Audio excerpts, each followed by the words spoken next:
Hello students, welcome to wait for job. আজকে তোমাদের জন্য কনস্টিটিউশনের আবার একটা বিশেষ ক্লাস নিয়ে চলে এসেছি, যেখানে আমরা ভারতের রাষ্ট্রপতি বা প্রেসিডেন্ট সম্পর্কে কিছু এমসিকিউ আলোচনা করব। এগুলো দেখো আমাদের আপকামিং যে WBSSC group CD, WBP, KP, RRB সমস্ত এক্সামের জন্য কিন্তু ভীষণ গুরুত্বপূর্ণ। তো ভারতের যে রাষ্ট্রপতি রয়েছেন তার সম্পর্কে আমরা কম বেশি জানি যে তিনি ভারতের প্রথম নাগরিক হন এবং ভারতের প্রথম নাগরিক হওয়ার কারণে তার কিছু বিশেষ অধিকার রয়েছে, বিশেষ সুবিধা তিনি পেয়ে থাকেন, সেগুলো সম্পর্কে আমরা কম বেশি জানি। তো বর্তমান ভারতের রাষ্ট্রপতি কে, তোমরা কমেন্ট করে অবশ্যই জানাও। তো চলো শুরু করা যাক আজকের ক্লাস। প্রথম প্রশ্ন কি বলেছে যে ভারতের রাষ্ট্রপতি হওয়ার জন্য প্রয়োজনীয় ন্যূনতম বয়স কত? মিনিমাম কত বছর বয়স না হলে একজন ব্যক্তি রাষ্ট্রপতি হওয়ার জন্য ভোটে বা ইলেকশনে দাঁড়াতে পারবেন না?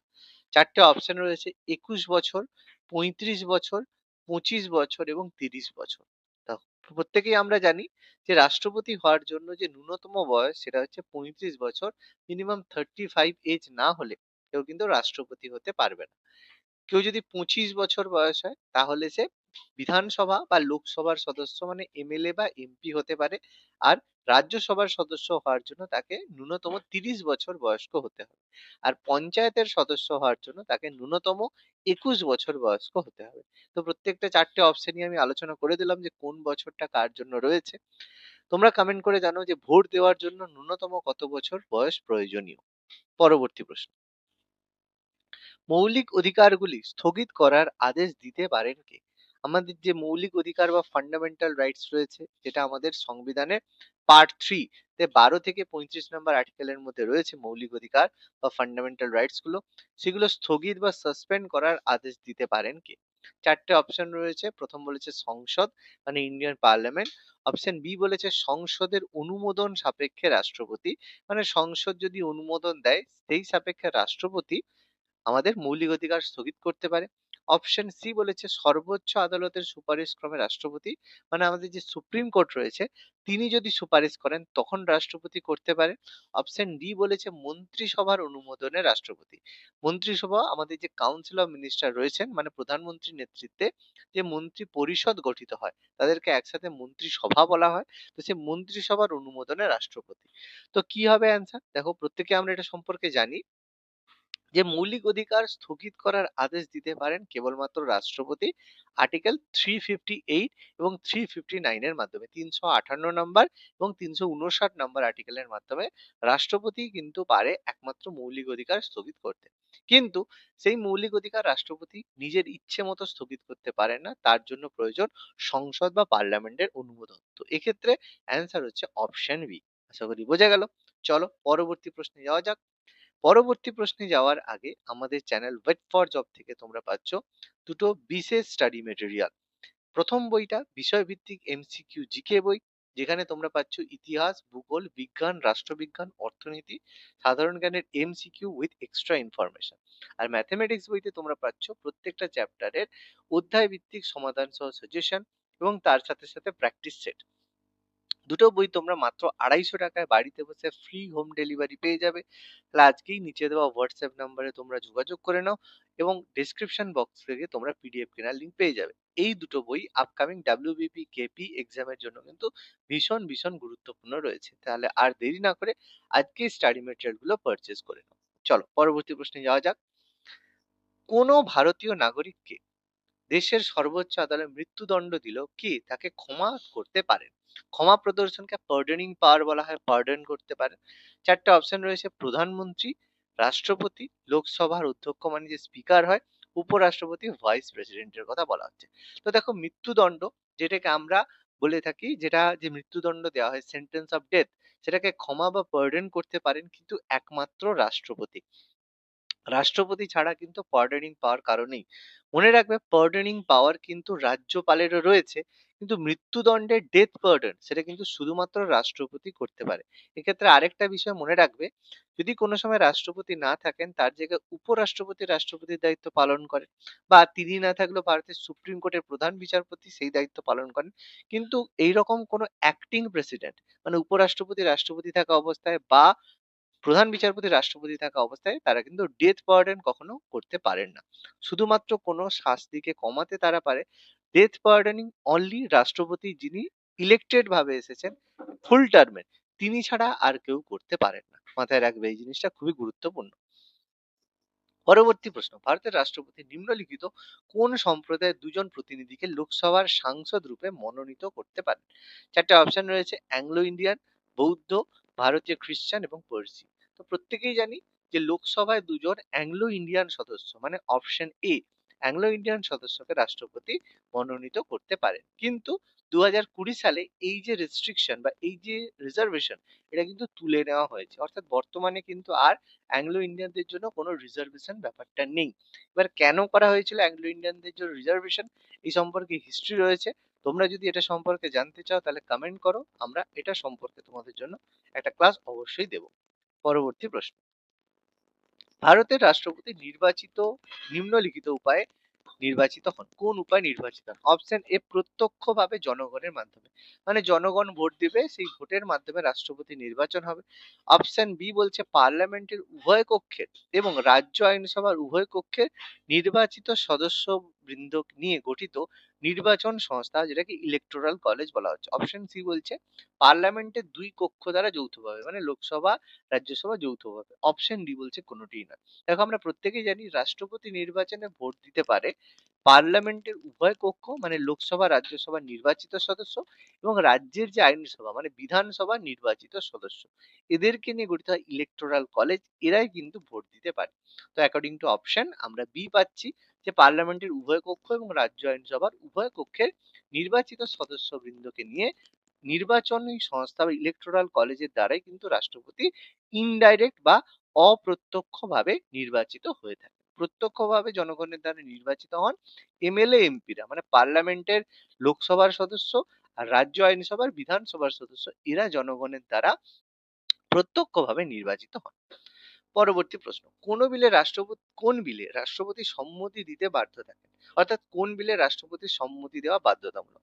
চারটে অপশন রয়েছে: সাধারণ বিল, অপশন বি রাজ্য আইনসভা কর্তৃক অনুমোদিত বিল, অপশন সি অর্থ বিল, অপশন ডি যুগ্ম অধিবেশনে অনুমোদিত বিল। দেখো, মনে রাখবে সাধারণ বিল মানে যেটাকে জেনারেল বিল বলা হয়, এটা সরকারি বা বেসরকারি মন্ত্রী দুজনেই পেশ করতে পারে। তাতে রাষ্ট্রপতি সম্মতি দিতেও পারে, নাও দিতে পারে, পুনর্বিবেচনার জন্য তিনি ফেরত পাঠাতে পারেন অথবা সেটা হোল্ড করতে পারেন। আমরা ভেটো পাওয়ার পড়েছি, যে ভেটো পাওয়ার অনুযায়ী রাষ্ট্রপতি সাধারণ বিলে যে কোনো পদক্ষেপ নিতে পারেন। রাজ্য আইনসভা কর্তৃক অনুমোদিত বিলেও রাষ্ট্রপতি যে কোনো পদক্ষেপ নিতে পারেন, যে কোনো প্রকারের ভেটো ব্যবহার করতে পারেন। যুগ্ম অধিবেশন মানে যদি কোনো সময় রাজ্যসভা এবং লোকসভার কোনো সম্মতি না হয়, তখন যুগ্ম অধিবেশন বা জয়েন্ট সেশন বসে। সেই অনুমোদন বিলেও কিন্তু রাষ্ট্রপতি যে কোনো ধরনের ভেটো পাওয়ার প্রয়োগ করতে পারে। কিন্তু অপশন সি অর্থ বিল, মানি বিল এবং সংবিধান সংশোধন বিল মানে কনস্টিটিউশনাল অ্যামেন্ডমেন্ট বিল, এই দুটো বিলে কিন্তু রাষ্ট্রপতি সম্মতি দিতে বাধ্য থাকে। অর্থাৎ এখানে অ্যাকর্ডিং টু অপশন সি হবে উত্তর, যে অর্থ বিল বা মানি বিল যেটা রয়েছে সেখানে রাষ্ট্রপতি সম্মতি দিতে বাধ্য থাকেন। আরেকটা হতে পারতো যে সংবিধান সংশোধন বিল, সেখানেও কিন্তু রাষ্ট্রপতি সম্মতি দিতে বাধ্য থাকে। পরবর্তী প্রশ্ন, ভারতের রাষ্ট্রপতি জরুরি অবস্থা জারি করতে পারেন যদি কি হয়? অপশন এ যুদ্ধ বা যুদ্ধের ভয়ের সময়, যে কোনো সময় যুদ্ধ শুরু হয়েছে বা যুদ্ধ পরিস্থিতি হয়েছে। অপশন বি সাংবিধানিক ব্যবস্থার ব্যর্থতা। অপশন সি আর্থিক অস্থিরতা। তিনটির মধ্যে যে কোনো একটি। তো জানি আমাদের জরুরি অবস্থা তিন ধরনের হয়: ন্যাশনাল এমার্জেন্সি, স্টেট এমার্জেন্সি আর ফাইন্যান্সিয়াল এমার্জেন্সি। ন্যাশনাল এমার্জেন্সি হয় যুদ্ধ বা যুদ্ধের ভয়ের সময়, যেটা আর্টিকেল 352।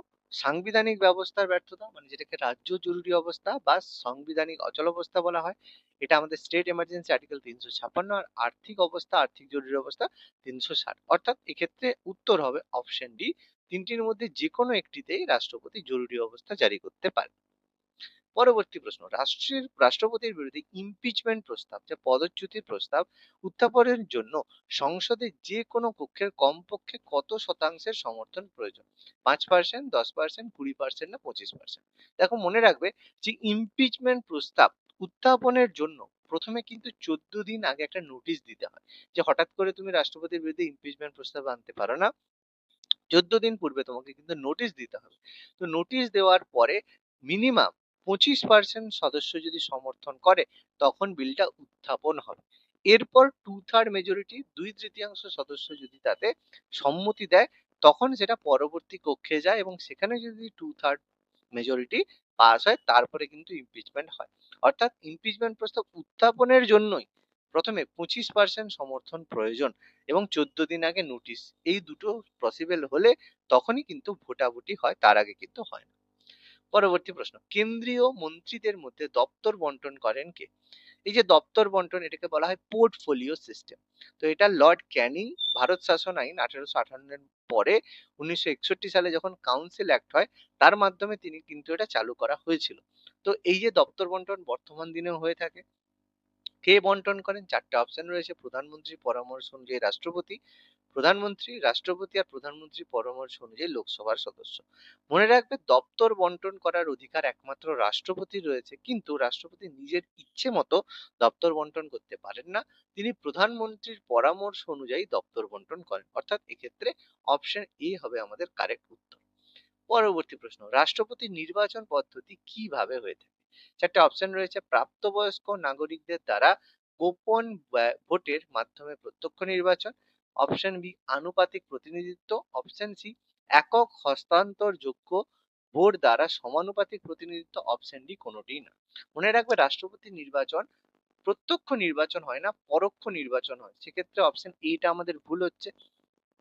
আনুপাতিক প্রতিনিধিত্ব আর সমানুপাতিক প্রতিনিধিত্বের মধ্যে পার্থক্য একটা রয়েছে। সমানুপাতিক প্রতিনিধিত্ব কথাটার মানে হচ্ছে, যে রাজ্যের জনসংখ্যা যত বেশি হবে সেই অনুপাতে এমএলএ এমপিদের ভোট নির্ধারণ হবে। এটাকেই বলা হয় সমানুপাতিক প্রতিনিধিত্ব। অর্থাৎ যে এমপি ভোটটা দেবে বা যে এমএলএ ভোটটা রাষ্ট্রপতিকে দেবে, তার যদি জনসংখ্যা, তার কনস্টিটিউয়েন্সিতে যদি জনসংখ্যা বেশি থাকে, তার ভোটের যে ভ্যালু বা মূল্য বেশি হবে।